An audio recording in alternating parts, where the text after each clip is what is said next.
Right then. Well, Amour, directed, of course, by Michael Haneke. Famed Austrian director. Am I correct there, Dave? Is he from Austria? He is Austrian, you are correct. Funny Games, Hidden, The White Ribbon. He, of course, remade Funny Games, an English language version starring Naomi Watts. I started that, and I just had to turn it off because I saw a bit of it, and it was the same as the original. It was like almost a shot-for-shot remake, so I couldn't be bothered. Just with the terror taken out somewhat. I don't know. The original Funny Games is one of... I even hesitate to say favourite. Like, it's hard to like that film. It's so intense and really creeps under your skin, but it's something you should watch, is what I'm saying. Absolutely. And Benny's Video is a really, really underrated film, and I think is almost better than Funny Games in certain ways. It's incredibly good. It's a partner piece, really, to Funny Games. Excellent director. He's one of these guys that when his films start, you just are glued to the screen. He has a really original, unique vision, and the way that he films things is unlike anyone else. He has his trademark by now, I guess, of these sort of static shots that will hold for up to 3 or 4 minutes, while characters can come in and out of the camera. Conversations will happen with characters that are not on screen. The action, so to speak, is almost always off camera. All of his violence is almost always implied.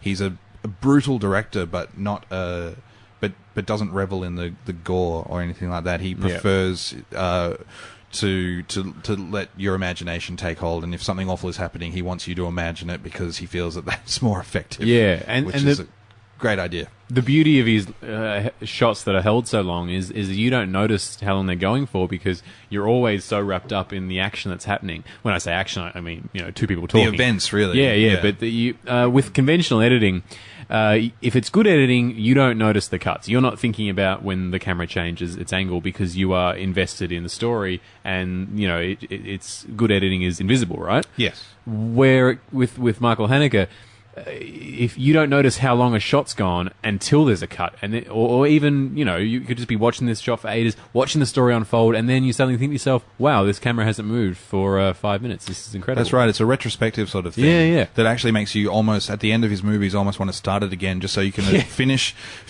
the exhaustive sort of emotional toll that his films take on you, just so you can rewatch it from a technical point of view. So basically, Amour concerns an elderly couple. They're retired music teachers, and the female half of the couple, played by Emmanuelle Rivard, has a stroke, and then she sort of starts a downward spiral.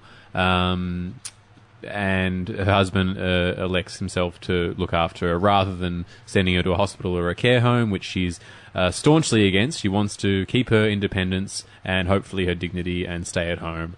And it's sort of just about these two people dealing with the inevitability of life, which sounds dire. Obviously, it's inevitability of death. Yeah, true. It's hard to say. It's hard to sort of recommend this film as something you should watch, because no matter how you try and package it does sound like hard going, and I guess it is, but it is worth it. Yeah, it is so life-affirming because it is about the power of love. Yes.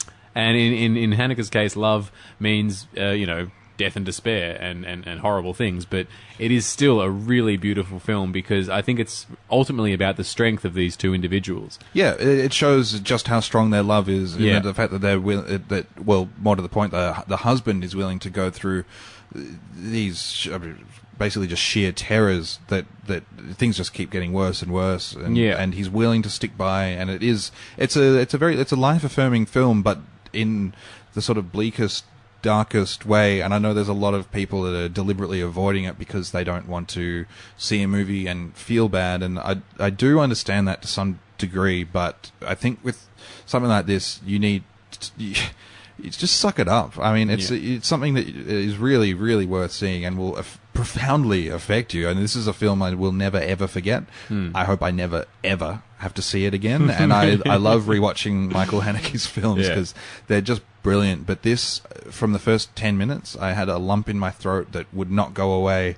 And I was squirming by about an hour into it, and by the time it ended, I felt so drained. I felt like I could burst into tears at any moment. It was so profoundly moving. It has the power to affect even the very young to confront their own mortality, because it does make you think about death in such a way that the human brain doesn't usually consider, because when you're a young person, you always push that to the back of your mind. Yes, you know you're going to die one day, but you don't have to think about it now. Yes. No matter what's going on in your life, you don't have to think about that right now. Well, the question is that do you want to ever think about it, really? Because it is one of those things, I think, that's pushed to the back of your mind for good reason, as this film well shows, is that it's something that is unavoidable. It's sometimes just random luck, as if... depending on what end of, if you're going to end up on the healthier spectrum looking after someone who is not as well, or it's basically unavoidable to some degree. And I think that possibly to think about it and to dwell on it is somewhat morbid and somewhat unnecessary, but it should be acknowledged. And this is only 2 hours, so it's not something that you have to let stick. Well, it will stick with you, but it's not something that you need to carry with you forever. But there are reasons it's blocked out, I would say. This it really reminded me of the films of Uzu, who was sort of the Japanese master of social realism, and his films are all about sort of observing real life, and you're watching pretty slow moving stories, but the attention to detail is so strong that you really feel that you're watching life unfold, and this is what Haneke does really well. Also, especially in this film, I mean, I don't know about you, man, but I actually felt uncomfortable in scenes because I felt that I was being a voyeur on someone's real life that was happening, because it is so real, and these actors are so wonderful at what they're doing, and you believe that these two humans exist and this story is happening because of the static shots, because of the long takes. You're just keenly watching, aware of your position. You're watching voyeur. Life unfold, and it is just fascinating. Obviously, Haneke is very interested in the idea of the audience as voyeur. It's been a theme through many of his films. Absolutely, and it normally comes down to violence, though, which is why I think his whole point with Benny's Video and Funny Games is to make you question why it is that you want to see violence and horrific things like this as entertainment, and even the characters in Funny Games are questioning you while you're watching it. So why are you still here? Why do you want to watch this? Yes. And he's sort of switched from this focus on violence to a focus on a real, I think for the first time in his career, a really profoundly emotional situation, which he really is sort of somewhat delved away from. Not to say these movies lack emotion. Some do criticize him of that because of his sort of clinical way of making films. I think you could say this is his warmest film.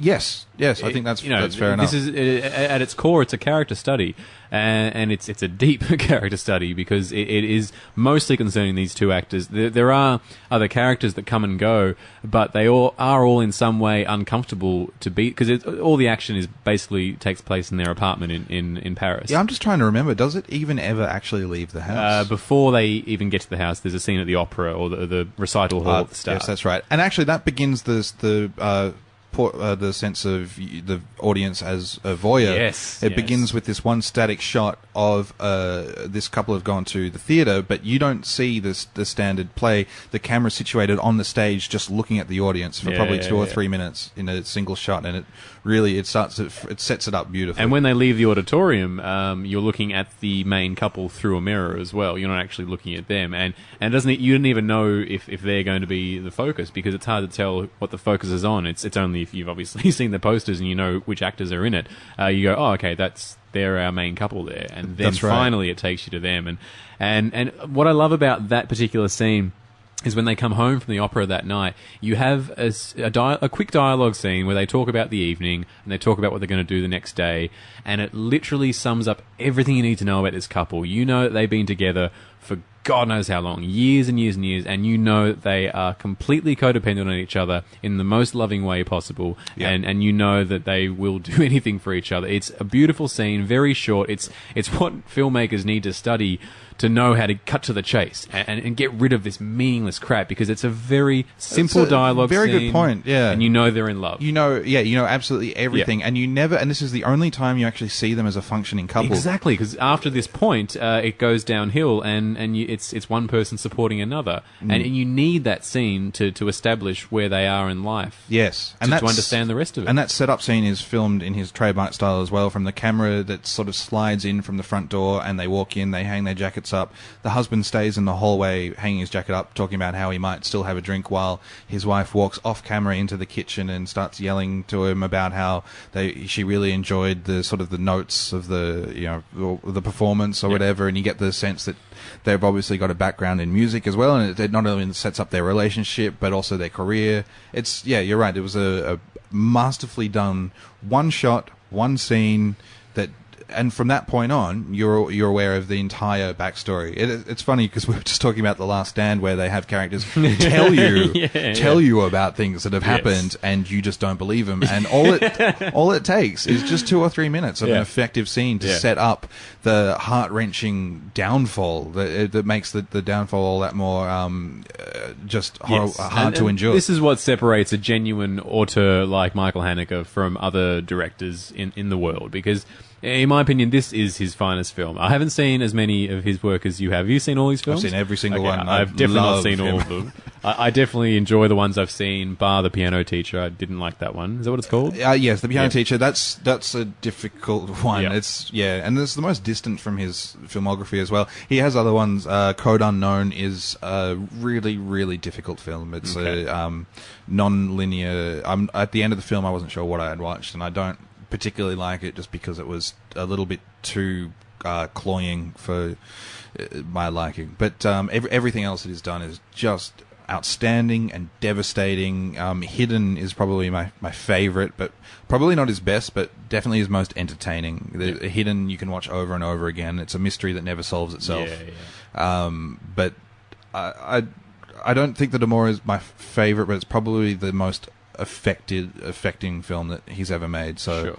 I understand what you mean. No, I honestly think it's flawless. I was just glued to the screen the entire way. It is just a beautiful film. So yeah. Can I mention one superficial comment on this film, just out of sort of curiosity, because we talk a lot on this show about aging makeup.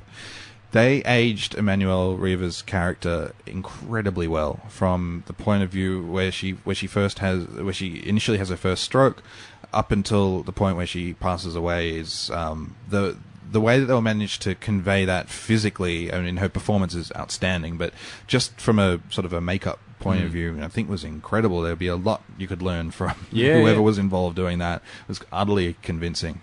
I didn't even notice makeup, really. I just bought it as a performance. Well, that's the thing. The only reason I bring it up is because it was done so well that it didn't seem to be makeup, and we've had this recurring problem with films over the last year or so, particularly like J. Edgar was the worst example of films that just can't do aging makeup right. I feel bad bringing it up because the film is so... It doesn't concern itself with things like that. It's to look at it from that point of view is almost completely missing the point. It's just a film that totally engrosses you, and just it's a hard slog, but it's thoroughly worth your while, and it's worth your while going through his back catalogue too, because he's one of cinema's best directors.